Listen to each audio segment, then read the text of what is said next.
परंपरागत कृषि विकास योजना एक सरकारी प्रयास जहाँ जैविक कृषि को प्रोत्साहन देबाकू उद्देश्य रखिछि। यह कृषक मानकू दल गठन, क्षमता गठन और इनपुट पाई प्रोत्साहन देबाकू आर्थिक सहायता प्रदान करे, जहाँ प्रति कृषक पाई हेक्टर पर्यंत आवरण करे।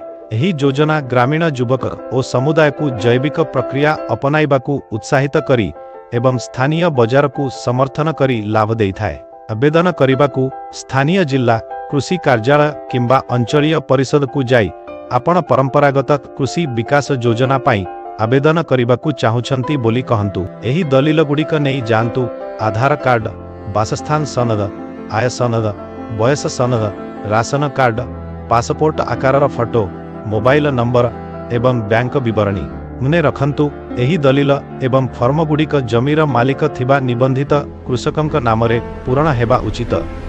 एही आवश्यकीय दलील ट्याबरे समस्त आवश्यक दलील मिलिब। केंद्र रे थिबा व्यक्ति आपणकु प्रक्रिया माध्यमरे निर्देशना करिवे। आवेदन प्रक्रिया रे एहा उपकारी हेब आशा करूछु। आपणक समय पाई धन्यवाद।